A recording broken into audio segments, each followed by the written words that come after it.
देश दुनिया च वसते पंजाबियों को जी आया। मैं हरजिंदर सिंह रंधावा, तुम देख रहे हो पंजाब टैलीविजन और मेरे नाल ने सरदार नरिंदरपाल सिंह। सरदार साहब, अक्सर धर्म नूं सच कहा गया ते सियासत नूं झूठ, लेकिन जे सारे विवाद ही धर्म च होण ते इनू की आखीए? देखो, गुरबाणी का कथन है कि सचों उरे सब को ऊपर सच अचार।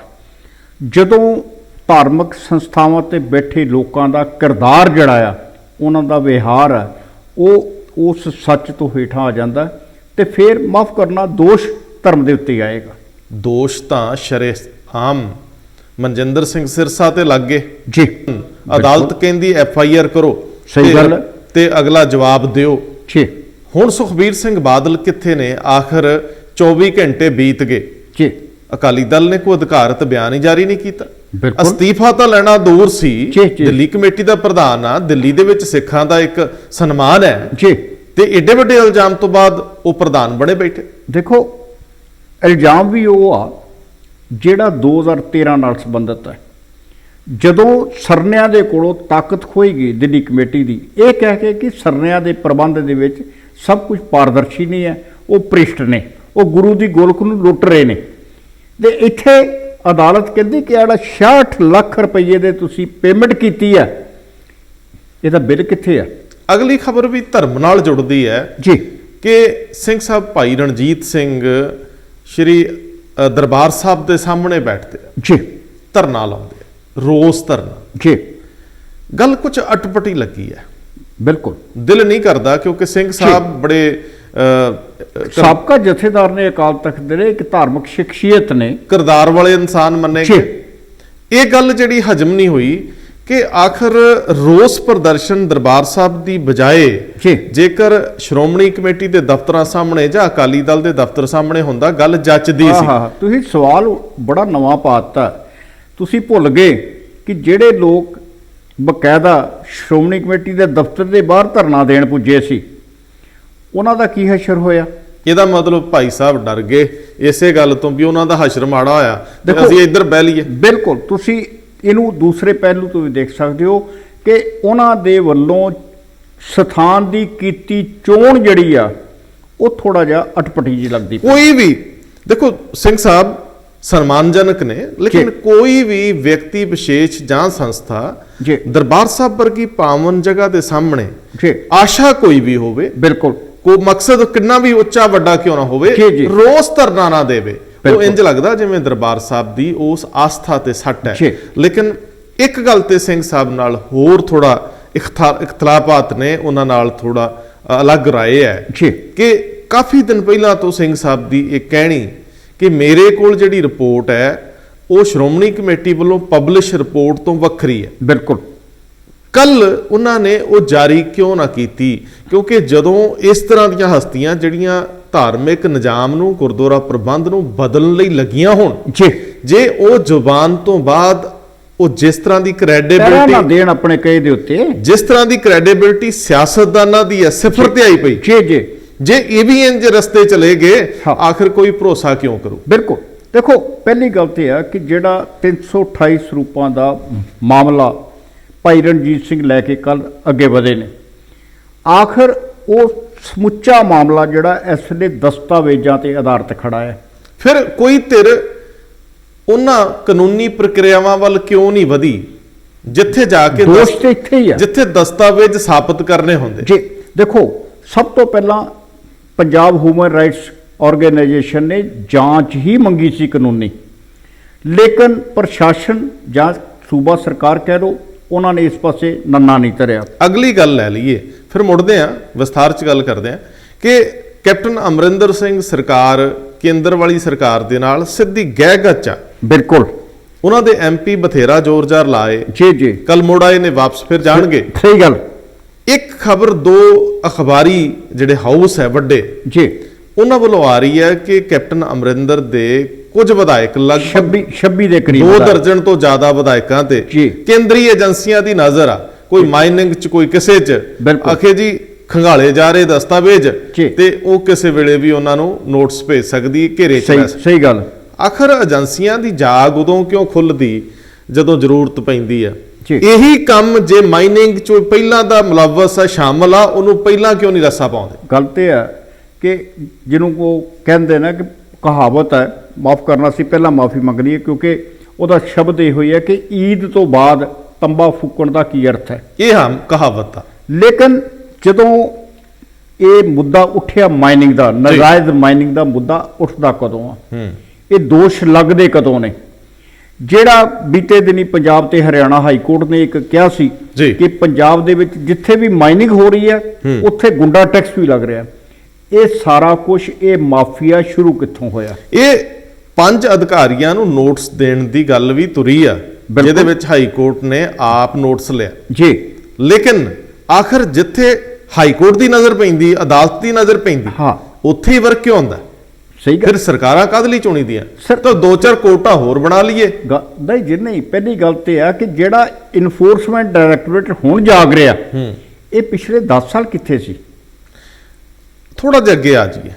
ਗੱਲ ਜਦੋਂ ਪੰਜਾਬ ਦੀ ਸਿਆਸਤ ਦੀ ਕਰਦੇ ਆ ਨਾ, ਤੇ ਵਿਰੋਧੀ ਪਾਰਟੀ ਦੀ ਨੀਂਦ ਜਿਹੜੀ ਹੈ, ਨੀਂਦ ਔਰ ਬੇਮਤਲਬ ਦੀਆਂ ਇਸ਼ੂਜ਼ ਦੇ ਉੱਤੇ ਉਹਨਾਂ ਦਾ ਰੌਲਾ। ਬਿਲਕੁਲ ਛੋਟੇ ਛੋਟੇ ਉਲਝਣਾ, ਜਿੱਦਾਂ ਤੂੰ ਮੈਨੂੰ ਵੱਟਾ ਮਾਰਿਆ, ਮੈਂ ਤੈਨੂੰ ਪੱਥਰ ਮਾਰਿਆ, ਬਸ ਇੰਨੀ ਕੀ ਤੱਕ ਉਲਝੇ ਹੋਏ ਨੇ। ਆਮ ਆਦਮੀ ਪਾਰਟੀ ਜਿਹੜੀ ਕਿ ਵਿਰੋਧੀ ਧਿਰ ਅਧਿਕਾਰਤ ਜੀ, ਉਹ ਕਿੱਥੇ ਸੌਂ ਜਾਂਦੀ ਹੈ? ਹੁਣ ਵੈਸੇ ਉਹਨਾਂ ਦਾ ਲੀਡਰ ਵੱਡਾ ਹੈ, ਭਗਵੰਤ ਮਾਨ ਕੋਈ ਛੋਟਾ ਲੀਡਰ ਪਾਰਲੀਮੈਂਟ ਹੈ। ਮੈਂ ਕਿਹਾ ਛੋਟਾ ਲੀਡਰ ਥੋੜਾ, ਆਪਣੇ ਬਲਬੂਤੇ ਤੇ ਮੈਂਬਰ ਪਾਰਲੀਮੈਂਟ ਬਣ ਜਾਂਦਾ ਅਗਲਾ। ਬਿਲਕੁਲ ਬਿਲਕੁਲ, ਠੀਕ ਹੈ ਜੀ।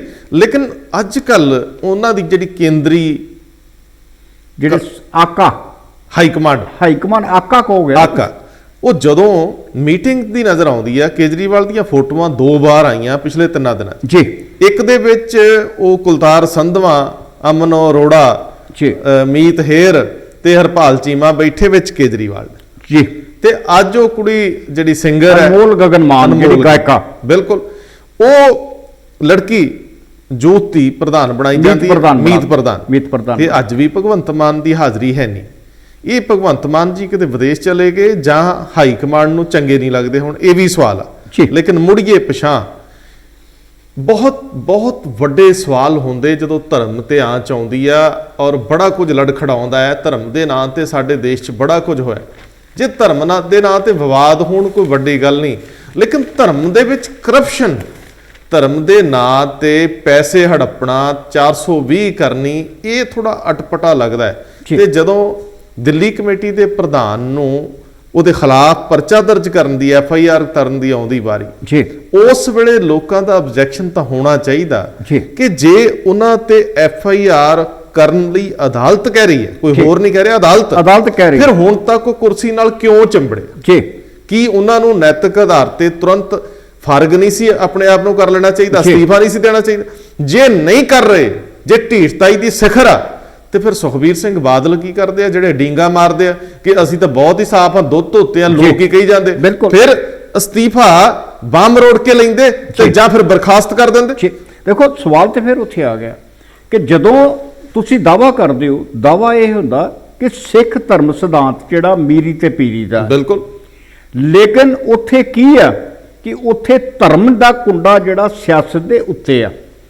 ਲੇਕਿਨ ਜਦੋਂ ਧਾਰਮਿਕ ਅਦਾਰੇ ਦਾ ਮੁਖੀ ਜਿਹੜਾ ਆ, ਉਹੀ ਸਿਆਸਤਦਾਨਾਂ ਵਾਲੇ ਕੰਮ ਕਰੇਗਾ ਕਿ ਜਿੱਦਾਂ ਸਿਆਸਤਦਾਨਾਂ ਦੇ ਦੋਸ਼ ਲੱਗਦੇ ਨੇ ਕਿ ਇਹ ਆਪਣੇ ਮਹਿਕਮਿਆਂ ਦੇ ਪੈਸੇ ਖਾ ਗਏ, ਲੋਕਾਂ ਦੀਆਂ ਜ਼ਮੀਨਾਂ ਦੇ ਖਾ ਗਏ, ਟੈਕਸ ਖਾ ਗਏ, ਤੇ ਜੇ ਫਿਰ ਉਹੀ ਦੋਸ਼ ਜਿਹੜੇ ਆ ਧਾਰਮਿਕ ਸੰਸਥਾਵਾਂ ਦੇ ਮੁਖੀਆਂ ਤੇ ਲੱਗਣੇ ਨੇ, ਤੇ ਫਿਰ ਦੱਸੋ ਵੀ ਕੌਣ ਕਈ ਪ੍ਰਮਾਣੀ ਹੈ ਗਾਟਕ?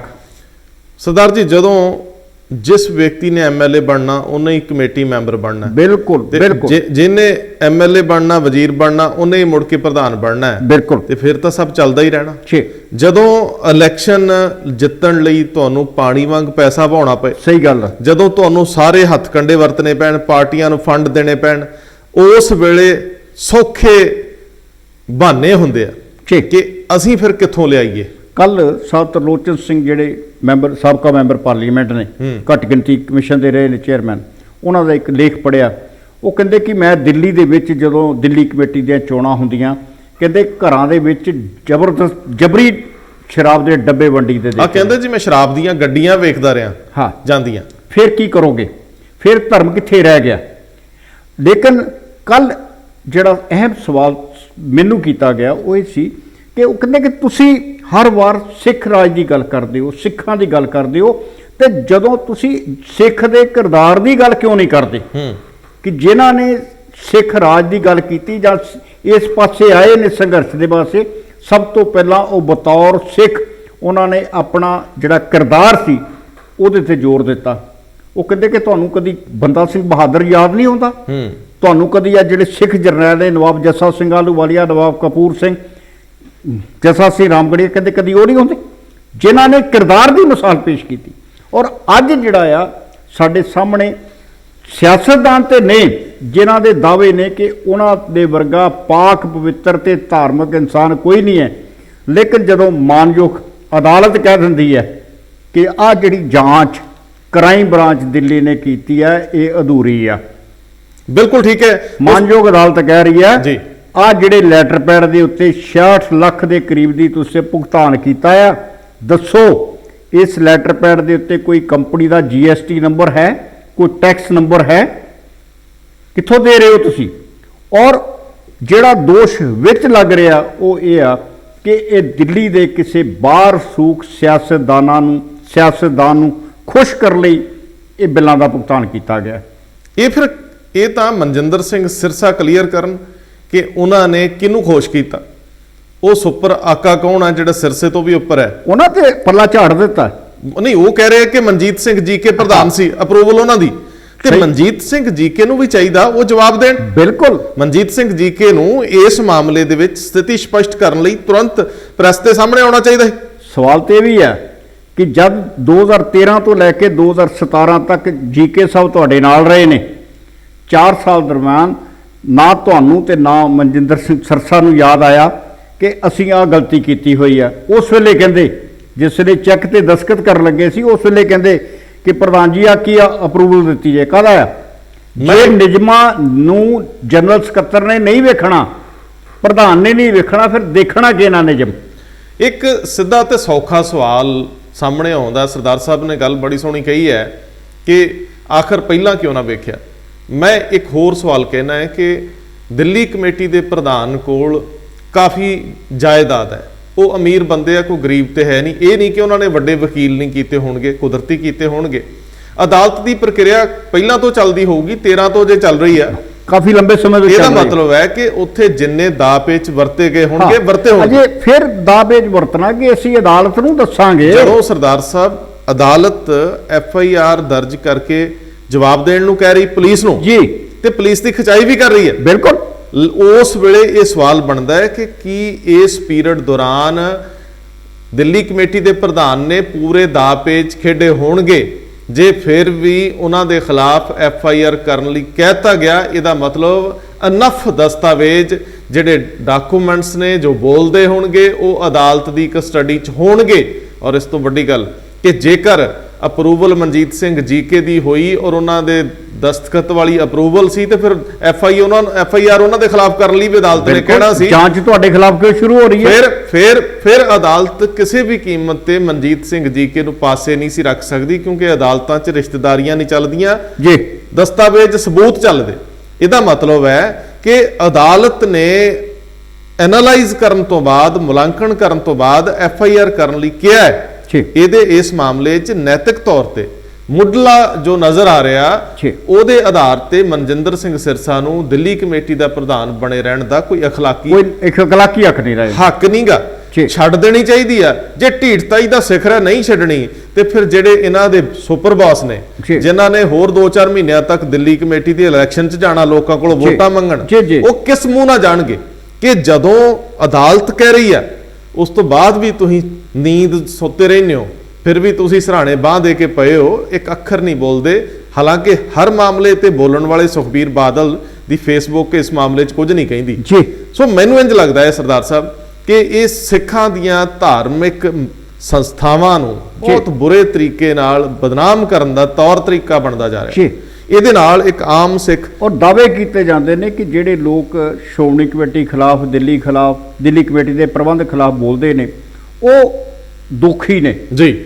ਉਹ ਸ਼੍ਰੋਮਣੀ ਕਮੇਟੀ ਨੂੰ, ਦਿੱਲੀ ਕਮੇਟੀ ਨੂੰ ਬਰਦਾਸ਼ਤ ਕਰਨ ਨੂੰ ਤਿਆਰ ਨਹੀਂ ਹੈ। ਨਹੀਂ, ਦੇਖੋ ਜਦੋਂ ਭਾਈ ਰਣਜੀਤ ਸਿੰਘ ਆ ਕੇ ਇਨਸਾਫ ਮੰਗਦੇ ਆ, ਜੀ। ਜਦੋਂ ਉਹ ਕਮੇਟੀ ਦੇ ਪ੍ਰਧਾਨ ਨੂੰ ਕਹਿੰਦੇ ਆ ਮੇਰੇ ਨਾਲ ਬਹਿਸ ਕਰ, ਜੀ ਜਦੋਂ ਉਹ ਅਕਾਲ ਤਖਤ ਦੇ ਜਥੇਦਾਰ ਨੂੰ ਕਹਿੰਦੇ ਮੇਰੇ ਨਾਲ ਬਹਿਸ ਕਰ, ਠੀਕ ਲੱਗਦੇ ਆ। ਜੀ ਉਹਨਾਂ ਦੇ ਸਾਰੇ ਸਵਾਲ ਜਾਇਜ਼ ਹੋਣਗੇ, ਜੀ ਉੱਥੇ ਆਉਣਾ ਜਾਇਜ਼ ਆ, ਸਵਾਲ ਕਰਨੇ ਠੀਕ ਹੈ, ਜੀ। ਲੇਕਿਨ ਉਹ ਇੱਕ ਟਪਲਾ ਖਾਂਦੇ ਆ। ਉਹ ਜਦੋਂ ਇਹ ਕਹਿੰਦੇ ਆ ਕਿ ਮੇਰੇ ਕੋਲ ਉਹ ਸਾਰੇ ਦਸਤਾਵੇਜ਼ ਨੇ ਜਿਹੜੇ ਉਹਨਾਂ ਦੀ ਜਾਂਚ ਤੋਂ ਵੱਖਰੇ ਨੇ, ਜੀ ਉਹਨਾਂ ਦੇ ਹੀ ਦਸਤਾਵੇਜ਼ ਆ ਲੇਕਿਨ ਉਹਨਾਂ ਜੀ। ਦੇ ਦਸਤਾਵੇਜ਼ਾਂ ਤੋਂ ਵੱਖਰੇ ਆ, ਜੀ ਉਸੇ ਜਾਂਚ ਕਮੇਟੀ ਦੇ ਸਾਰੇ ਮੈਂਬਰਾਂ ਦੇ ਦਸਤਖਤ ਦੀ ਗੱਲ ਬਾਰ-ਬਾਰ ਕਰਦੇ ਆ। ਜੀ। ਲੇਕਿਨ ਕੱਲ ਜਦੋਂ ਮੁਕੰਮਲ ਰੋਸ ਪ੍ਰਦਰਸ਼ਨ ਹੋ ਰਿਹਾ ਸੀ, ਆਖਰ ਚ ਉਹਨਾਂ ਨੇ ਬੋਲਣਾ ਸੀ, ਦਿੱਤਾ ਟਾਈਮ 3 ਵਜੇ ਦਾ ਵੀ ਲੰਘ ਗਿਆ, ਉਸ ਤੋਂ ਬਾਅਦ ਉਹ ਦਸਤਾਵੇਜ਼ ਸੰਗਤ ਦੇ ਸਾਹਮਣੇ ਰੱਖ ਦੇਣੇ ਚਾਹੀਦੇ। ਮੇਰਾ ਸਵਾਲ ਹੋਰ ਹੈ, ਆਖਰ ਇਹ ਮੌਕਾ ਆਉਣ ਹੀ ਕਿਉਂ ਦਿੱਤਾ ਗਿਆ? ਜੀ ਬਿਲਕੁਲ ਕਿਹਾ ਕਈ ਮੰਨਿਆ ਜਾਏਗਾ ਕਿ ਭਾਈ ਰਣਜੀਤ ਸਿੰਘ ਹੋਰਾਂ ਨੇ ਜਗ੍ਹਾ ਦੀ ਚੋਣ ਗਲਤ ਕੀਤੀ, ਜੀ। ਲੇਕਿਨ ਅਸੀਂ ਇਹ ਕਿਉਂ ਭੁੱਲ ਗਏ ਕਿ ਜਦੋਂ ਇਹ ਸਾਰਾ ਗਲਿਆਰਾ ਉਸਾਰਿਆ ਗਿਆ, ਪਲਾਜ਼ਾ ਉਸਾਰਿਆ ਗਿਆ, ਇਸ ਸਰਕਾਰ ਦੀ ਆਪਣੀ ਜ਼ਮੀਨ ਦੇ ਉੱਤੇ ਉਸਾਰਿਆ ਗਿਆ, ਬਿਲਕੁਲ ਠੀਕ ਹੈ। ਕਿ ਅਸੀਂ ਉਸ ਜਗ੍ਹਾ ਤੱਕ, ਚਰਨ ਗੰਗਾ ਤੱਕ ਬਕਾਇਦਾ ਜੁੱਤੀਆਂ ਦਾ ਨਾਲ ਨਹੀਂ ਜਾਂਦੇ? ਆਖਰ ਉਹ ਵੀ ਸਾਨੂੰ ਮੰਨਣਾ ਚਾਹੀਦਾ। ਉੱਥੇ ਫੁਹਾਰਾ ਬਣਾਇਆ ਗਿਆ ਜਿੱਥੇ ਲੋਕ ਬੈਠਦੇ ਨੇ ਆਰਾਮ ਨਾਲ ਜਾ ਕੇ, ਫਿਰ ਅਸੀਂ ਇਹ ਵੀ ਮੰਨਾਂਗੇ ਕਿ ਉਹ ਲੋਕ ਦਰਬਾਰ ਸਾਹਿਬ ਦੇ ਸਾਹਮਣੇ ਜੁੱਤੀਆਂ ਪਾ ਕੇ ਬੈਠੇ ਹੋਏ ਨੇ। ਜੀ। ਜੇ ਅਸੀਂ ਧਰਮ ਦੀ ਉੱਥੋਂ ਉਸ ਹਰ ਹੱਦ ਤੱਕ ਜਾਵਾਂਗੇ, ਫਿਰ ਜਿਹੜੇ ਲੋਕਾਂ ਦੀਆਂ ਉੱਥੇ ਗੱਡੀਆਂ ਲੱਗਦੀਆਂ ਨੇ ਸਾਰਾ ਦਿਨ, ਜਦੋਂ ਇਹ ਪਲਾਜ਼ਾ ਬਣਦਾ ਸੀ ਉਦੋਂ ਕਿਹਾ ਸੀ ਕਿ ਇਹ ਇਲਾਕਾ ਜਿਹੜਾ ਪ੍ਰਦੂਸ਼ਣ ਮੁਕਤ ਰੱਖਿਆ ਜਾਏਗਾ, ਲੇਕਿਨ ਜਿਹੜੇ ਨਿਯਮ ਸਾਡੇ ਤੇ ਲਾਗੂ ਨਹੀਂ ਹੁੰਦੇ, ਦੂਸਰੇ ਤੇ ਲਾਗੂ ਨਹੀਂ ਹੁੰਦੇ। ਦੂਸਰੀ ਗੱਲ, ਜਦੋਂ ਭਾਈ ਰਣਜੀਤ ਸਿੰਘ ਹੋਰਾਂ ਨੇ ਇਹ ਗੱਲ ਰੱਖੀ ਸੀ, ਚੁਣੌਤੀ ਦਿੱਤੀ ਸੀ, ਤੇ ਆਖਰ ਭਾਈ ਰਣਜੀਤ ਸਿੰਘ ਕੋਈ ਬਾਹਰੀ ਸ਼ਖਸ ਨਹੀਂ ਸਨ, ਉਹ ਇਸ ਪ੍ਰਬੰਧ ਦਾ ਹਿੱਸਾ ਰਹੇ ਨੇ, ਇਸ ਤਖਤ ਦੀ ਸੇਵਾ ਵਿੱਚ ਰਹੇ ਨੇ। ਉਹਨਾਂ ਨੂੰ ਕਿਹਾ ਜਾ ਸਕਦਾ ਸੀ ਕਿ ਚਲੋ ਤੁਸੀਂ ਬਾਕੀ ਲੋਕਾਂ ਦੀ ਨਹੀਂ ਸੁਣਦੇ ਪਏ, ਤੁਸੀਂ ਇਹ ਤੇ ਕਹਿ ਸਕਦੇ ਕਿ ਇੱਕ ਸਾਬਕਾ ਜਥੇਦਾਰ ਦੇ ਨਾਤੇ, ਜਥੇਦਾਰ ਗਿਆਨੀ ਹਰਪ੍ਰੀਤ ਸਿੰਘ ਵੀ ਕਹਿ ਸਕਦੇ ਸੀ, ਲੌਂਗੋਵਾਲ ਕਹਿ ਸਕਦੇ ਕਿ ਭਾਈ ਸਾਹਿਬ ਆਓ ਆਪਾਂ ਬੈਠ ਕੇ ਕਰੀ। ਦੇਖੋ ਉਹ ਪਰੰਪਰਾ ਤਾਂ ਬੜੀ ਦੇਰ ਦੀ ਖਤਮ ਹੋ ਗਈ, ਬਸ ਬਹਿ ਕੇ ਗੱਲ ਕਰਨ ਵਾਲੀ ਜਿਹੜੀ ਸੱਤਾ ਧਾਰੀ ਉਹ ਦੂਜੇ ਨੂੰ ਬਰਦਾਸ਼ਤ ਹੀ ਨਹੀਂ ਕਰਦੀ। ਜਦੋਂ ਅਸੀਂ ਵਿਚਾਰ ਕਰਨ ਦੀ ਇੱਕ ਪਰੰਪਰਾ ਹੀ ਖਤਮ ਕਰ ਦਿੱਤੀ। ਪਰ ਸਰਦਾਰ ਸਾਹਿਬ ਜਿਹੜਾ ਮੇਰਾ ਸਵਾਲ ਹੈ ਨਾ ਇਹ ਸੀਗਾ, ਜਦੋਂ ਵੱਖ-ਵੱਖ ਅਖਬਾਰਾਂ 'ਚ ਸੁਰਖੀ ਬਣਦੀ ਜੀ, ਜਦੋਂ ਲੋਕ ਇਸ ਗੱਲ ਤੇ ਪੁਆਇੰਟ ਆਊਟ ਕਰਦੇ ਆ ਜੀ, ਮੇਰਾ ਇੰਨਾ ਮੰਨਣਾ ਹੈ ਕਿ ਭਾਈ ਰਣਜੀਤ ਸਿੰਘ ਸ਼੍ਰੋਮਣੀ ਕਮੇਟੀ ਦੇ ਪ੍ਰਬੰਧ ਨੂੰ ਦਰੁਸਤ ਕਰਨ ਲਈ ਇੱਕ ਕੈਂਪੇਨ ਚਲਾ ਰਹੇ। ਬਿਲਕੁਲ ਸਹੀ ਗੱਲ ਹੈ। ਉਹ ਕਹਿੰਦੇ ਮੈਂ ਸ਼੍ਰੋਮਣੀ ਕਮੇਟੀ ਦੀ ਇਲੈਕਸ਼ਨ ਲੜਨੀ ਹੈ, ਜੀ, ਬਾਕੀ ਧਿਰਾਂ ਨਾਲ ਵੀ ਉਹ ਰਾਬਤੇ 'ਚ ਨੇ। ਹੁਣ ਸਵਾਲ ਇਹ ਆ ਕਿ ਜਿਸ ਵਿਅਕਤੀ ਨੇ ਆਪਣੇ ਆਪ ਨੂੰ ਸਿਧਾਂਤਕ ਹੋਣ ਦਾ ਹਮੇਸ਼ਾ ਦਾਅਵਾ ਕੀਤਾ, ਬਿਲਕੁਲ ਉਸ ਵਿਅਕਤੀ ਦੀ ਜ਼ਿੰਮੇਵਾਰੀ ਦੂਜਿਆਂ ਨਾਲੋਂ ਵੱਧ ਬਣਦੀ। ਤੁਹਾਡੇ ਮੇਰੇ ਜਾਂ ਆਮ ਜਨਤਾ ਨੂੰ ਆਪਣਾ ਫਰਜ਼ ਨਿਭਾਉਣਾ ਚਾਹੀਦਾ। ਉਹਨਾਂ ਦਾ ਜਿਹੜਾ ਕਿਰਦਾਰ ਆ ਉਹ ਦੂਜਿਆਂ ਤੋਂ ਉੱਚਾ ਸੁੱਚਾ ਹੋਣਾ ਚਾਹੀਦਾ। ਉਹ ਜ਼ੁਬਾਨ ਦੇ ਪ੍ਰਪੱਖ ਹੋਣੇ ਚਾਹੀਦੇ ਆ। ਉਹ ਦੇਖੋ ਸਿਰ ਲੈਂਦਾ ਲੈ ਜੇ, ਜ਼ੁਬਾਨ ਦੀ ਗੱਲ ਨਾ ਮੁੱਕਰੇ। ਜਿਹੜੀ ਦਸਤਾਵੇਜ਼ ਹੈਗੇ ਨੇ ਜੀ ਉਹ ਅਜੇ ਵੀ ਜਨਤਕ ਕਰਨ। ਮੇਰਾ ਮਤਲਬ ਹੈ ਕਿ ਜਿਹੜੀ ਭਰੋਸੇਯੋਗਤਾ ਸਿਆਸਤਦਾਨਾਂ ਦੀ ਖਤਮ ਹੋ ਗਈ ਜੀ। ਜੇ ਭਾਈ ਰਣਜੀਤ ਸਿੰਘ ਵਰਗੇ ਵੀ ਗੱਲ ਕਹਿ ਕੇ ਨਹੀਂ ਨਿਭਦੇ, ਲੋਕ ਇਹਨਾਂ ਤੇ ਵੀ ਸਵਾਲ ਕਰਨਗੇ ਕਿ ਤੁਸੀਂ ਭਾਈ ਸਾਹਿਬ ਸਿਆਸੀ ਹੋ ਗਏ। ਸਹੀ ਗੱਲ, ਤੁਸੀਂ ਧਰਮ ਦੀ ਗੱਲ ਕਰਦੇ ਕਰਦੇ ਸਿਆਸੀ ਹੋ ਗਏ, ਸਿਆਸਤਦਾਨਾਂ ਵਾਂਗ ਦਾ ਪੇਚ ਖੇਡਣ ਲੱਗੇ। ਇਹਦੇ ਉੱਤੇ ਉਹਨਾਂ ਨੂੰ ਸਪਸ਼ਟ ਹੋਣਾ ਬਣਦਾ ਹੈ। ਹਾਂ, ਉਹਨਾਂ ਦਾ ਵਿਰੋਧ ਵੀ ਠੀਕ ਹੈ, ਉਹ ਜੋ ਕਰ ਰਹੇ ਆ ਉਹ ਜਾਇਜ਼ ਆ, ਹੱਕ ਹੈ ਕਿ ਡੈਮੋਕ੍ਰੈਟਿਕ ਤਰੀਕੇ ਨਾਲ ਕਮੇਟੀ ਨੂੰ ਬਦਲੋ ਔਰ ਲੋਕ ਸਮਰਥਨ ਵੀ ਦੇ ਰਹੇ ਆ, ਉਹਨਾਂ ਨੂੰ ਸਮਰਥਨ ਮਿਲ ਰਿਹਾ। ਇਸ ਦੇ ਨਾਲ ਹੀ ਜੀ ਜਿਹੜਾ ਵੀ ਮਾਮਲਾ ਆ ਉਹਦੀ ਗੰਭੀਰਤਾ ਨੂੰ ਦੇਖਦੇ ਆ, ਉਹਦੇ ਲਈ ਕਾਨੂੰਨੀ ਜਿਹੜਾ ਰਾਹ ਉਹ ਵੀ ਇਖਤਿਆਰ ਕਰੋ। ਹਾਂ, ਉਹ ਵੀ ਹੈ, ਲੇਕਿਨ ਇੱਕ ਲਾਸਟ ਗੱਲ, ਜਿਹੜੀ ਗੱਲ ਤੁਸੀਂ ਕਹੀ ਸੀ ਕਿ ਉੱਥੇ ਲੋਕ ਜੁੱਤੀਆਂ ਨਾਲ ਵੀ ਜਾਂਦੇ ਆ, ਉੱਥੇ ਢੋਲ ਨਗਾਰੇ ਵੀ ਵੱਜ ਸਕਦੇ ਆ, ਵੱਜਦੇ ਨੇ, ਗੱਡੀਆਂ ਵੀ ਆਉਂਦੀਆਂ ਨੇ। ਮੇਰਾ ਕਿਉਂਕਿ ਜਦੋਂ ਉਹ ਸ਼ਾਇਦ ਸਾਰੇ ਬਾਹਰ ਦੇ ਐਮਬੈਸਡਰ ਆਏ ਸੀ, ਉਦੋਂ 90 ਹਾਈ ਕਮਿਸ਼ਨਰ ਆਏ ਸਨ, ਢੋਲ ਦੀ ਆਵਾਜ਼ ਵੀ ਸੁਣੀ ਗਈ, ਸਭ ਕੁਝ ਉੱਥੇ। ਲੇਕਿਨ ਫਿਰ ਵੀ ਉਹ ਲੋਕ ਉਹ ਸੀ ਜਿਨ੍ਹਾਂ ਤੋਂ ਅਸੀਂ ਆਸ ਨਹੀਂ ਕਰ ਸਕਦੇ। ਭਾਈ ਰਣਜੀਤ ਸਿੰਘ ਤੋਂ ਅਸੀਂ ਜ਼ਿਆਦਾ ਆਸ ਕਰਦੇ। ਸਹੀ ਗੱਲ। ਜੇਕਰ ਤੁਸੀਂ ਦਾਅਵਾ ਕਰ ਰਹੇ ਹੋ ਬਿਹਤਰ ਹੋਣ ਦਾ ਤੇ ਫਿਰ ਬਿਹਤਰ ਤੌਰ ਤਰੀਕਿਆਂ ਦਾ ਮੁਜ਼ਾਹਰਾ ਵੀ ਕਰੋ। ਬਿਲਕੁਲ ਸਿੰਘ ਸਾਹਿਬ ਤੋਂ ਇਹ ਉਮੀਦ ਕੀਤੀ ਜਾਂਦੀ ਹੈ ਤਾਂ ਕਿ ਲੋਕ ਤੁਹਾਡੇ ਤੇ ਭਰੋਸਾ ਖਮੀਟ ਕੇ ਕਰਨ। ਤੁਸੀਂ ਇੱਕ ਪ੍ਰਬੰਧ ਨੂੰ ਬਦਲ ਕੇ ਦੂਜਾ ਪ੍ਰਬੰਧ ਉਹੋ ਜਿਹਾ ਦੇਣ ਦੀ ਗੱਲ ਨਹੀਂ ਕਰ ਸਕਦੇ। ਅਗਲੀ ਗੱਲ, ਜਿਹੜੀ ਗੱਲ ਕੈਪਟਨ ਅਮਰਿੰਦਰ ਸਿੰਘ ਨਾਲ ਜੁੜਦੀ ਹੈ ਜੀ, ਕਿ ਆਖਰ ਏਜੰਸੀਆਂ ਦੀ ਅੱਖ ਖੁੱਲੀ ਹੈ। ਉਹਨਾਂ ਦੇ ਪੁੱਤਰ ਨੂੰ ਪਹਿਲਾਂ ਨੋਟਿਸ ਹੋਇਆ, ਬਿਲਕੁਲ ਫਿਰ ਉਹਨਾਂ ਨੂੰ ਹੋਇਆ, ਉਹਨਾਂ ਦੇ ਸ਼ਰੀਕੇ ਹਯਾਤ ਨੂੰ ਹੋਇਆ, ਹਾਂ। ਹੁਣ ਉਹਨਾਂ ਦੇ 26 ਵਿਧਾਇਕਾਂ ਦੀ ਗੱਲ ਹੋ ਰਹੀ। ਜੇ ਇਹ ਖਬਰ ਸੱਚੀ ਹੈ, ਜੀ ਜੇ ਇਹ ਖਬਰ ਸੱਚੀ ਹੈ, ਕਿਸੇ ਸਰੋਤ ਤੋਂ ਆ ਰਹੀ ਹੈ, ਕਿਉਂਕਿ ਦੋ ਵੱਡੇ ਅਖਬਾਰ ਜਿਹੜੇ ਉਹਨਾਂ ਵੱਲੋਂ ਦਿੱਤੀ ਜਾ ਰਹੀ ਹੈ, ਬਿਲਕੁਲ। ABP ਦੇ ਵੈਬਸਾਈਟ ਤੇ ਵੀ ਹੈ ਔਰ ਜਲੰਧਰੋਂ ਛਪਦੀ ਅਖਬਾਰ ਦੀ ਵੈਬਸਾਈਟ ਤੇ ਵੀ ਹੈ। ਜੀ। ਸੋ ਜੇਕਰ ਇੰਜ ਵਾਪਰ ਰਿਹਾ ਤੇ ਫਿਰ ਸਵਾਲ ਬਣਦਾ ਹੈ ਕਿ ਲੜਾਈ ਤਾਂ ਤਿੱਖੀ ਹੋ ਗਈ, ਕੇਂਦਰ ਜਿਹੜਾ ਵਾ ਉਹ ਸਬਕ ਸਿਖਾਉਣ ਦੇ ਰਾਹ ਤੇ ਆ, ਜੀ ਉਹ ਫਿਰ ਇਹ ਸੋਚਦਾ ਹੈ ਕਿ ਜੇ ਗਲਤ ਅਸੀਂ ਆ ਤੇ ਦੁੱਧ ਧੋਤੇ ਤੁਸੀਂ ਵੀ ਨਹੀਂ, ਬਿਲਕੁਲ ਤੇ ਲੋਕਾਂ ਦੇ ਸਾਹਮਣੇ ਇੱਕ ਦੂਜੇ ਨੂੰ ਐਕਸਪੋਜ਼ ਕਰਨ ਲੱਗੇ। ਜੀ। ਲੋਕਾਂ ਨੂੰ ਤਾਂ ਕੱਛਾਂ ਵਜਾਉਣੀਆਂ ਚਾਹੀਦੀਆਂ ਕਿ ਨੰਗੇ ਹੋਣ ਲੱਗੇ। ਜੀ, ਲੇਕਿਨ ਸਵਾਲ ਤੇ ਆ ਕਿ ਜਦੋਂ ਕੈਪਟਨ ਸਾਹਿਬ ਨੇ ਸਰਕਾਰ ਸੰਭਾਲੀ ਸੀ 2017 ਚ, ਜੀ, ਉਦੋਂ ਵਾਅਦੇ ਕਿਹੜੇ ਕੀਤੇ ਸੀ? ਵਾਅਦੇ ਜਿਹੜੇ ਆ, ਹਾਂ, ਕੀ ਉਹਨਾਂ ਵਾਅਦਿਆਂ ਦੇ ਵਿੱਚ ਇਹ ਨਜਾਇਜ਼ ਜਿਹੜੇ ਮਾਈਨਿੰਗ ਸੀਗੀ ਇਹ ਸ਼ਾਮਲ ਨਹੀਂ ਸੀ, ਬੰਦ ਕਰਾਉਣੀ? ਬਿਹਤਰ ਸਰਕਾਰ ਦੇਣ ਦਾ ਦਾਵਾ ਹੀ ਮਤਲਬ ਹਰ ਖੇਤਰ 'ਚ ਬਿਲਕੁਲ। ਸਾਫ਼ ਕੋਈ ਟਰਾਂਸਪੇਰੈਂਸੀ।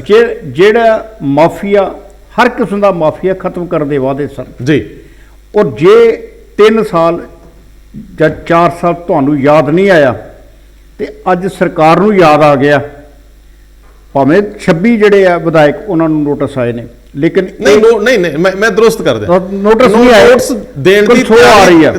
ਹਾਂ ਵੀ ਤਿਆਰੀ ਹੋ ਰਹੀ ਹੈ, ਤਿਆਰੀ ਹੋ ਰਹੀ, ਫਾਈਲਾਂ ਝੋੜੀਆਂ ਜਾ ਰਹੀਆਂ। ਬਿਲਕੁਲ। ਲੇਕਿਨ ਇਹ ਗੱਲ ਤੇ ਬੜੀ ਸਾਫ਼ ਹੈ ਕਿ ਰਾਣਾ ਗੁਰਜੀਤ ਦੇ ਖਿਲਾਫ ਇਹ ਐਸੇ ਦੋਸ਼ ਲੱਗੇ ਸਨ, ਜੀ, ਉਹਨਾਂ ਨੂੰ ਮੰਤਰੀ ਮੰਡਲ ਤਿਆਗਣਾ ਪਿਆ। ਜੀ, ਉਸ ਤੋਂ ਬਾਅਦ ਸ਼ਾਹਕੋਟ ਤੋਂ MLA ਨੇ ਜਿਹੜੇ ਲਾਡੀ ਸ਼ੇਰੋਵਾਲੀਆ, ਉਹਨਾਂ ਤੇ ਖਿਲਾਫ ਪਰਚਾ ਵੀ ਦਰਜ ਹੋਇਆ। ਜੀ, ਲੇਕਿਨ ਜਿਨ੍ਹਾਂ ਲੋਕਾਂ ਨੇ ਇਸ ਮਾਫੀਏ ਨੂੰ ਜਨਮ ਦਿੱਤਾ, ਜਦੋਂ ਅਸੀਂ ਸੱਤਾ ਸੰਭਾਲਣ ਤੋਂ ਬਾਅਦ ਅਸੀਂ ਖਾਮੋਸ਼ ਹੋ ਗਏ ਕਿ ਨਹੀਂ, ਅਜੇ ਥੋੜਾ ਜਿਹਾ ਰਾਜ ਕਰ ਲਈਏ, ਬਾਅਦ ਚ ਬੋਲਾਂਗੇ। ਹੋ ਸਕਦਾ ਕੇਂਦਰ ਨੂੰ ਇਹ ਸੰਕੇਤ ਮਿਲ ਗਿਆ ਹੋਵੇ ਵੀ ਕਪਤਾਨ ਸਾਹਿਬ ਜਾਗਣ ਲੱਗੇ ਨੇ, ਤੇ ਇਸ ਕਰਕੇ ਉਹਨਾਂ ਦੇ ਮਹਿਕਮੇ ਪਹਿਲਾਂ ਜਾਗ ਪਏ।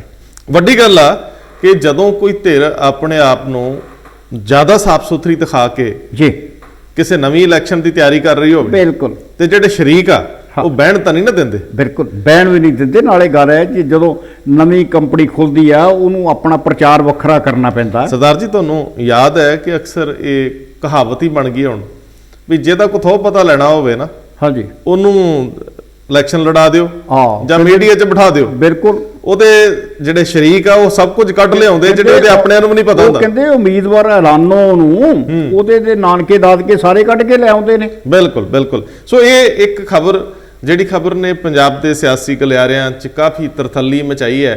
ਖਾਸ ਤੌਰ ਤੇ MLA ਇੱਕ ਦੂਜੇ ਨੂੰ ਪੁੱਛਦੇ ਫਿਰਦੇ, ਯਾਰ ਪਤਾ ਤਾਂ ਕਰੋ ਵੀ ਕਿਹਦਾ ਨਾਂ ਫਿਰਦਾ। ਹਾਂ। ਤੇ ਇਹ ਅਜੇ ਤੱਕ ਕਨਸੋਈ ਆ, ਇਹਦੇ ਵਿੱਚ ਕੋਈ ਤੱਥ ਸਾਹਮਣੇ ਨਹੀਂ ਆਏ, ਪੁਸ਼ਟੀ ਅਧਿਕਾਰਤ ਤੌਰ ਤੇ ਨਹੀਂ ਹੋ ਸਕੀ ਕਿ ਕੌਣ ਕਿੱਥੇ ਜਾਂਚ ਕਰ ਰਿਹਾ, ਕੌਣ ਫਾਈਲਾਂ ਫਰੋਲ ਰਿਹਾ। ਐਤਵਾਰ ਵੀ ਕੋਈ ਬੈਠਾ ਤੇ ਸ਼ਨੀਵਾਰ ਦੀ ਛੁੱਟੀ ਸੀਗੀ। ਬਿਲਕੁਲ। ਨਹੀਂ, ਫਾਈਲਾਂ ਤੇ ED ਨੇ ਬਹੁਤ ਫਰੋਲੀਆਂ ਨੇ ਜੀ। ਇੱਕ ਫਾਈਲ ਤੇ ਬੜੀ ਚਿਰਦੀ ਪਈ ਹੈ, ਬੰਦੀ ਪਈ ਹੈ, ਜਿਹੜੀ ਹਾਈ ਕੋਰਟ 'ਚ, ਹਾਈ ਕੋਰਟ 'ਚ। ਪੁਰਾਣੀ। ਔਰ ਜਿਹੜੇ ਤਾਕਤਵਰ ਨੇ ਉਹ ਫਿਰ ED ਦੀ ਬਦਲੀ ਵੀ ਕਰਾਉਂਦੇ ਹੁੰਦੇ ਜੀ। ਨਹੀਂ, ਉਹ ਤਾਂ ਰੌਲਾ ਪੈਂਦਾ ਰਿਹਾ। ਬਿਲਕੁਲ। ਨਿਰੰਜਨ ਸਿੰਘ ਹੁੰਦੇ ਸੀਗੇ, ਮੇਰੇ ਖਿਆਲ ਅੱਜ ਕੱਲ ਸ਼ਾਇਦ ਰਿਟਾਇਰ ਹੋ ਗਏ, ਬਿਲਕੁਲ, ਜਾਂ ਅਜੇ ਹੈਗੇ ਸਰਵਿਸ ਦੇ ਵਿੱਚ, ਉਹਨਾਂ ਦੀ ਬਦਲੀ ਹਾਈ ਕੋਰਟ ਨੇ ਰੋਕੀ। ਹਾਈ ਕੋਰਟ ਨੇ ਰੋਕੀ ਸੀ। ਸੋ ਇਹ ਬੜੇ ਸਵਾਲ ਨੇ। ED ਦੇ ਅਧਿਕਾਰੀ ਵੀ ਆਪਣੇ ਆਪ 'ਚ ਸਮਰੱਥ ਲੋਕ ਆ ਜੇ ਸਹੀ ਤਰੀਕੇ ਨਾਲ ਕੰਮ ਕਰਨ।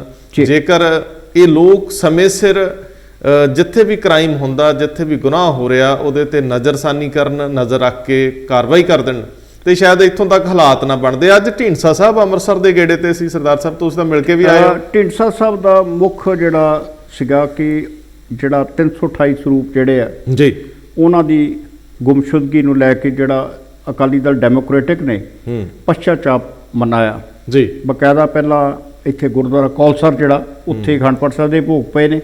ਉਸ ਤੋਂ ਬਾਅਦ ਗੁਰਦੁਆਰਾ ਅਟਾਰੀ ਸਾਹਿਬ ਸੁਲਤਾਨਪੁਰ 'ਚ, ਉੱਥੇ ਬਕਾਇਦਾ ਦੁਬਾਰਾ ਅਰਦਾਸ ਵੀ ਹੋਈ ਹੈ ਔਰ ਉੱਥੇ ਭਾਸ਼ਣਬਾਜ਼ੀ ਵੀ ਹੋਈ। ਤੁਸੀਂ ਇੱਕ ਮਨਾਇਆ ਸ਼ਬਦ ਵਰਤ ਲਿਆ, ਅਸੀਂ ਉਹਨੂੰ ਵਾਪਸ ਲੈਨੇ ਆ।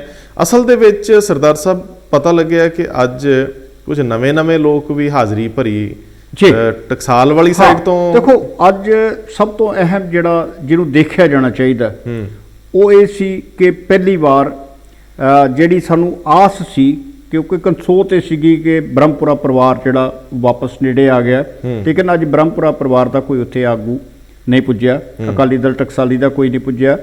ਭਾਈ ਅਮਰੀਕ ਸਿੰਘ ਦਮਦਮੀ ਟਕਸਾਲ ਵਾਲੇ ਜਿਹੜੇ ਨੇ ਉਹ ਆਪਣੇ ਜਥੇ ਸਹਿਤ ਪੁੱਜੇ ਹੋਏ ਸਨ ਜੀ। ਔਰ ਇਸੇ ਤਰ੍ਹਾਂ ਮੋਹਕਮ ਸਿੰਘ ਤੇ ਚਲੋ ਹੈ ਸਨ, ਮੋਹਕਮ ਸਿੰਘ ਮਨਾਵਾ ਸਾਰੇ ਸਨ। ਇਹ ਤਾਂ ਲੇਕਿਨ ਧਾਰਮਿਕ ਸ਼ਖਸੀਅਤ, ਇੱਕ ਧਾਰਮਿਕ ਸ਼ਖਸੀਅਤ ਵਜੋਂ ਉੱਥੇ ਪੁੱਜਣਾ, ਔਰ ਭਾਈ ਅਮਰੀਕ ਸਿੰਘ ਹੋਰਾਂ ਨੇ ਜੋ ਗੱਲ ਕਹੀ ਹੈ ਕਿ ਸਾਨੂੰ ਇਸ ਤਰ੍ਹਾਂ ਦੀ ਘਟਨਾਵਾਂ ਜਿਹੜੀਆਂ ਸਾਡੇ ਗੁਰੂ ਨਾਲ ਜੁੜੀਆਂ ਨੇ, ਸਾਡਾ ਜਿਹੜੇ ਧਾਰਮਿਕ ਗ੍ਰੰਥ ਨਾਲ ਜੁੜੀਆਂ ਨੇ, ਜਿਨ੍ਹਾਂ ਦੀ ਬੇਅਦਬੀ ਨਿਰੰਤਰ ਹੋ ਰਹੀ ਹੈ, ਲੇਕਿਨ ਸਾਨੂੰ ਅੱਗੇ ਨਹੀਂ ਵਧਣ ਦਿੱਤਾ ਜਾ ਰਿਹਾ, ਸਾਨੂੰ ਰੋਸ ਨਹੀਂ ਪ੍ਰਗਟ ਕਰਨ ਦਿੱਤਾ ਜਾ ਰਿਹਾ। ਅੱਜ ਕੁਝ ਉਹਨਾਂ ਦੀਆਂ ਗੁਪਤ ਮੀਟਿੰਗਸ ਵੀ ਸੀ, ਹਾਂ, ਉਹ ਰਾਗੀ ਸਿੰਘਾਂ ਨਾਲ, ਇੱਕ ਰਾਗੀ ਸਿੰਘਾਂ ਨਾਲ ਸੀ, ਇੱਕ ਅਟਾਰੀ ਦਾ ਉਹਨਾਂ ਦਾ ਸਮਾਗਮ ਸੀਗਾ ਜੀ। ਲੇਕਿਨ ਇਹ ਸਵਾਲ ਤੇ ਇਹ ਆ ਕਿ ਜਿਉਂ-ਜਿਉਂ ਹੁਣ ਆਉਣ ਵਾਲੇ ਦਿਨ ਜਿਹੜੇ ਨੇ, ਜੀ। ਸ਼੍ਰੋਮਣੀ ਕਮੇਟੀ ਚੋਣ ਆ ਰਹੀ ਆ, 2022 ਦੀ ਪੰਜਾਬ ਵਿਧਾਨ ਸਭਾ ਆ ਰਹੀ ਹੈ, ਸਿਆਸਤਦਾਨ ਜ਼ੋਰ ਫੜਨਗੇ। ਲੇਕਿਨ ਜਿਹੜੀ ਗੱਲ ਹੋਰ ਥੋੜੀ ਜੀ ਸੰਕੋਚ ਕੇ ਤੇ ਚਿੰਤਾ ਨਾਲ ਵੇਖਣੀ ਬਣਦੀ ਹੈ ਕਿ ਜੇ ਦਿੱਲੀ ਦੇ ਵਿੱਚ ਜੋ ਨਵਾਂ ਮਾਮਲਾ ਸਾਹਮਣੇ ਆ ਗਿਆ, ਉਹ ਮੂੰਹ ਟੱਡ ਕੇ ਖੜੇਗਾ ਉਹਨਾਂ ਲੋਕਾਂ ਲਈ ਜਿਹੜੇ ਪੂਰਾ ਦਿੱਲੀ ਨੂੰ ਆਪਣੇ ਜੇਬ 'ਚ ਪਾਉਣ ਦੀ ਤਿਆਰੀ ਵਿੱਚ ਨੇ। ਦੇਖੋ, ਅਕਾਲੀ ਦਲ ਬਹੁਤਾ ਚਿਰ ਚੱਲਦਾ ਹੀ ਦਿੱਲੀ ਤੋਂ ਰਿਹਾ, ਬਿਲਕੁਲ। ਸਰਦਾਰ ਸੁਖਬੀਰ ਸਿੰਘ ਬਾਦਲ ਦਿੱਲੀ ਕਹਿ ਦਿੰਦੇ ਨੇ ਨਾ ਕਿ ਦਿੱਲੀ ਜਿਹੜੀ ਆ ਉਹ ਪੰਜਾਬ ਵੱਲ ਬੜਾ ਕੈਰੀ ਅੱਖ ਨਾਲ ਵੇਖਦੀ ਹੈ, ਪਰ ਨਹੀਂ, ਇਹ ਕਹਿੰਦੇ ਤੁਸੀਂ ਪੰਜਾਬ ਵੱਲ ਕਿਉਂ ਵੇਖਣਾ, ਅਸੀਂ ਇੱਥੇ ਹੀ ਆ ਜੰਨੇ ਆ। ਇਹ ਨਾ ਕਹਿਣਾ ਵੀ ਅਸੀਂ ਆ ਜੰਨੇ ਆ। ਕਹਿੰਦੇ ਜਿਹੜੇ ਅਧਿਕਾਰੀ ਸੀ ਉਹ ਭੱਜੇ ਜਾਂਦੇ ਸੀ ਗੱਡੀਆਂ ਲੈ ਕੇ, ਫਾਈਲਾਂ ਲੈ ਕੇ ਜੀ, ਆਪਣੇ ਗ੍ਰਹਿ ਮੰਤਰੀ ਕੋਲੋਂ ਕਢਾਉਣ ਪਿਛਲੀ ਬਿਲਕੁਲ, ਸਰਕਾਰ 'ਚ। ਬਿਲਕੁਲ। ਔਰ ਦਿੱਲੀ ਦੀਆਂ ਉਹ ਵੱਡੀਆਂ ਸੱਤਾ ਦੇ ਗਲਿਆਰਿਆਂ ਦੀਆਂ ਜੀ। ਕੋਠੀਆਂ 'ਚ ਰੌਣਕ ਜੀ। ਰਹਿੰਦੀ ਸੀ। ਸਾਡੇ ਅਕਾਲੀ ਵੀ ਉੱਥੇ ਪਰ ਜਾ ਨਹੀਂ, ਕੇ ਹਾਲਾਤ ਬਦਲ ਗਏ ਨੇ ਰੰਧਾਵਾ ਜੀ। ਅੱਜ ਕੱਲ੍ਹ ਤੇ ਉਹ ਕਹਿੰਦੇ ਨੇ ਨਾ, ਆਮ ਕਹਿ ਦਿੰਦੇ ਨੇ ਸਾਡੇ ਕਿ ਉਹ ਮਾਂ ਮਰ ਗਈ ਜਿਹੜੀ ਦਹੀਂ ਨਾਲ ਟੁੱਕ ਦਿੰਦੀ ਸੀ। ਸਰ, ਅਗਲੇ ਦਿਨਾਂ 'ਚ ਹੋਰ ਜ਼ਿਆਦਾ ਮੁਸ਼ਕਲ ਆਉਣ ਵਾਲੀ ਆ, ਜੀ। ਜਦੋਂ ਦਿੱਲੀ ਦੇ ਵਿੱਚ ਦਿੱਲੀ ਕਮੇਟੀ ਦੀਆਂ ਚੋਣਾਂ ਲਈ ਸਿੱਖਾਂ ਕੋਲ ਜਾਣਾ ਪਊਗਾ, ਜੀ। ਤੇ ਉੱਥੇ ਜਾ ਕੇ ਫਿਰ ਕਿਹੜੇ ਬਿਲਕੁਲ, ਨਾਰੇ ਬਿਲਕੁਲ। ਵਾਅਦੇ ਕੀ ਕਰਨੇ ਆ, ਆਪਣਾ ਕਿਹੜਾ ਮੂੰਹ ਦਿਖਾਉਣਾ, ਕਿਹੜੇ ਚਿਹਰੇ ਵਿਖਾਉਣੇ ਆ, ਇਹ ਵੱਡੇ ਸਵਾਲ ਆ। ਜਿਹੜੇ ਦੂਸ਼ਣ ਲਾ ਕੇ 2013 ਚ ਦਿੱਲੀ ਕਮੇਟੀ ਸਰਨਾ ਭਰਾਵਾਂ ਕੋ ਖੋਈ ਸੀ, ਉਹਨਾਂ ਹੀ ਦੋਸ਼ਾਂ ਨੂੰ ਨਾ ਤੁਸੀਂ ਕਦੇ ਸਬੂਤ ਦੇ ਸਕੇ, ਉਹਨਾਂ ਦੇ ਸਹੀ ਕਰਾਰ ਕਰ ਸਕੇ, ਔਰ ਅੱਜ ਉਹੀ ਦੋਸ਼ਾਂ ਦੇ ਤਹਿਤ ਜੋ ਤੁਸੀਂ ਘਿਰ ਰਹੇ ਹੋ, ਤੇ ਫਿਰ ਤੁਹਾਡਾ ਘਿਰਨਾ ਜਿਹੜਾ ਦੇਖੋ ਹੋਰ ਚੜ ਸਰਦਾਰ ਸਾਹਿਬ, ਸਿਆਸਤ ਦਾ ਕੋਈ ਵੀ ਮੁਕਾਮ ਹੋਵੇ ਤੇ ਕੋਈ ਵੀ ਚਿਹਰਾ ਹੋਵੇ, ਜੀ, ਧਾਰਮਿਕ ਖੇਤਰ 'ਚ ਜਦੋਂ ਕਰਪਸ਼ਨ ਹੁੰਦੀ ਆ ਨਾ, ਉਹ ਬਿਲਕੁਲ, ਜ਼ਿਆਦਾ ਤੰਗ ਕਰਦੀ। ਬਿਲਕੁਲ ਸਹੀ ਲੋਕ ਗੱਲ। ਉੱਥੇ ਜ਼ਿਆਦਾ ਪਰੇਸ਼ਾਨ ਹੁੰਦੇ, ਜਿੱਥੇ ਸ਼ਰਧਾ ਦਾ ਇੱਕ ਇੱਕ ਪੈਸਾ ਗਿਆ, ਜੀ। ਜਿੱਥੇ ਸ਼ਰਧਾ ਨਾਲ ਲੋਕ ਸਿਰ ਝੁਕਾਉਂਦੇ ਆ ਤੇ ਨਾਲ ਹੀ ਬਾਬੇ ਦਾ ਸ਼ੁਕਰਾਨਾ ਕਰਦੇ, ਜੀ, ਉਸ ਪੈਸੇ ਨਾਲ ਜੇ ਕੋਈ ਉਹਦਾ ਰਾਖਾ ਹੀ ਖਲਵਾੜ ਕਰਦਾ ਹੈ ਜੀ, ਤੇ ਫਿਰ ਉਹ ਦੁਖਦਾ ਵੀ ਜ਼ਿਆਦਾ। ਬਿਲਕੁਲ। ਸੋ ਦਿੱਲੀ ਦੇ ਵਿੱਚ ਇਹ ਇਲਜ਼ਾਮ ਆਮ ਹੀ ਸੀਗੇ, ਦਿੱਲੀ ਕਮੇਟੀ ਦੇ ਉੱਪਰ ਇਹ ਲੱਗਦੇ ਹੀ ਰਹੇ। ਬਿਲਕੁਲ ਲੇਕਿਨ ਸਹੀ ਗੱਲ। ਹੁਣ ਜੇ ਅਦਾਲਤ ਤੇ ਕਾਰਵਾਈ ਕਰ ਰਹੀ ਹੈ, ਹਾਂ, ਉਸ ਤੋਂ ਬਾਅਦ ਹੁਣ ਤੱਕ ਮਨਜਿੰਦਰ ਸਿੰਘ ਸਿਰਸਾ ਨੂੰ ਆਪਣੇ ਆਪ ਉਹ ਅਹੁਦਾ ਛੱਡਣਾ ਚਾਹੀਦਾ ਸੀ। ਜੀ। ਜੇ ਨਹੀਂ ਛੱਡਿਆ, ਸੁਖਬੀਰ ਸਿੰਘ ਬਾਦਲ ਨੂੰ ਛਡਾਉਣਾ ਚਾਹੀਦਾ ਸੀ। ਜੀ। ਜੇ ਉਹਨਾਂ ਵੀ ਨਹੀਂ ਛਡਾਇਆ, ਫਿਰ ਮਨਜੀਤ ਸਿੰਘ ਜੀਕੇ ਹੋਰਾਂ ਨੇ ਛੱਡਿਆ ਸੀ ਜਦੋਂ ਦੋਸ਼ ਲੱਗਾ ਸੀ। ਫਿਰ ਅੱਗੇ ਜਾ ਕੇ ਸਵਾਲ ਉੱਠਦਾ ਹੈ ਕਿ ਕੀ ਜਦੋਂ ਲੋਕ ਨੇ ਫੈਸਲਾ ਕਰਨਗੇ, ਉਹ ਇਹ ਪੱਖ ਨਹੀਂ ਵੇਖਣਗੇ? ਜ਼ਰੂਰ। ਇਹ ਆਪਣੇ ਲਈ ਹਰ ਦਿਨ ਨਵੀਂ ਪ੍ਰੀਖਿਆ ਖੜੀ ਕਰ ਰਹੇ ਜੀ। ਕਿ ਜਦੋਂ ਅਸੀਂ ਜ਼ਿੰਮੇਵਾਰ ਹੁੰਦੇ ਆ, ਜੀ। ਕਿਸੇ ਗਲਤ ਹੋ ਗਏ ਇਨਸਾਨ ਕੋ ਜੇ ਤੇ ਦੋਸ਼ ਲੱਗੇ, ਅਸਤੀਫਾ ਨਹੀਂ ਲੈਂਦੇ, ਜਦੋਂ ਉਦੋਂ ਲੋਕ ਇੰਝ- ਸਵਾਲ ਕਰਨਗੇ, ਫਿਰ ਨਹੀਂ, ਉਦੋਂ ਲੋਕ ਇਹ ਵੀ ਸਮਝਣ ਲੱਗ ਪੈਂਦੇ ਆ ਜੀ। ਕਿ ਕਿਤੇ ਤੁਸੀਂ ਵੀ ਤਾਂ ਨਹੀਂ ਕਿਧਰੇ ਮਤਲਬ ਉਹ ਉਸ ਜਿਹੜੇ ਦੋਸ਼ ਨੇ ਜੀ, ਉਹਨਾਂ ਦੇ ਵਿੱਚ ਤੁਸੀਂ ਵੀ ਕਿਤੇ ਆਪਣੇ ਆਪ ਨੂੰ ਸ਼ਾਮਲ ਤਾਂ ਨਹੀਂ ਕਰ ਰਹੇ। ਜੀ, ਜਦੋਂ ਤੁਸੀਂ ਅਸਤੀਫਾ ਨਹੀਂ ਲਓਗੇ, ਜੀ, ਜੀ। ਲੋਕਾਂ ਦੀ ਜ਼ੁਬਾਨ ਥੋੜੀ ਫੜਨੀ, ਜੀ। ਲੋਕ ਤਾਂ ਕਹਿਣਗੇ ਤੁਸੀਂ ਲਾਇਆ ਸੀ ਜੀ। ਸਹੀ ਗੱਲ। ਤੁਸੀਂ ਜੇ ਨਹੀਂ ਲੈ ਰਹੇ, ਤੁਹਾਡਾ ਸ਼ੈਲਟਰ ਤਾਂ ਨਹੀਂ ਕਿਤੇ। ਜੀ। ਇਹ ਇਲਜ਼ਾਮ ਫਿਰ ਤੁਹਾਡੇ ਵੱਲ ਵੀ ਜੀ। ਆਉਣਗੇ। ਸੋ ਸਿਆਸਤਦਾਨ ਜਿਹੜੇ ਜ਼ਿੰਮੇਵਾਰ ਅਹੁਦਿਆਂ ਤੇ ਆ, ਉਹਨਾਂ ਨੂੰ ਫੈਸਲੇ ਲੈਣ ਦੀ ਜਾਂਚ ਸਿੱਖਣੀ ਚਾਹੀਦੀ ਹੈ। ਜੀ। ਹੋਰ ਕੋਈ ਕਾਬਲ ਬੰਦਾ ਨਹੀਂ ਰਿਹਾ। ਤੁਸੀਂ ਦਿੱਲੀ ਦੇ ਵਿੱਚ ਜੇਕਰ ਕੋਈ ਇਸ ਤਰ੍ਹਾਂ ਦੀ ਸਥਿਤੀ ਦਾ ਸਾਹਮਣਾ ਕਰ ਰਹੇ ਹੋ, ਤੇ ਤੁਰੰਤ ਪ੍ਰਭਾਵ ਨਾਲ ਕੋਈ ਨਵਾਂ ਬੰਦਾ ਲਾਓ, ਜੀ। ਤਾਂ ਕਿ ਤੁਸੀਂ ਪੰਜਾਬ ਦੇ ਵਿੱਚ ਵੀ ਲੋਕਾਂ ਨੂੰ ਫੇਸ ਕਰਨਾ। ਇੱਥੇ ਵੀ 100 ਸਮੱਸਿਆਵਾਂ ਨੇ, ਲੇਕਿਨ ਦਿੱਲੀ ਕਮੇਟੀ ਦੀ ਚੋਣ ਜਿਹੜੀ ਹੈ, ਉਹ ਪੰਜਾਬ ਲਈ ਇੱਕ ਬਹੁਤ ਵੱਡਾ ਸੁਨੇਹਾ ਹੋਊਗੀ। ਜੀ। ਔਰ ਇਹ ਰੱਸੇ ਪੈੜੇ ਵੱਟੇ ਜਾ ਰਹੇ ਆ। ਮੈਨੂੰ ਲੱਗਦਾ ਕਿ ਦਿੱਲੀੋਂ ਐਰਕਾ ਪੰਜਾਬ ਲਈ ਕੋਈ ਵੱਖਰਾ ਸੁਨੇਹਾ ਆਊ। ਚਲੋ ਦੇਖੋ, ਆਸ ਕਰਨੀ ਬਣਦੀ ਹੈ। ਬਹੁਤ ਮਿਹਰਬਾਨੀ, ਬਹੁਤ ਧੰਨਵਾਦ।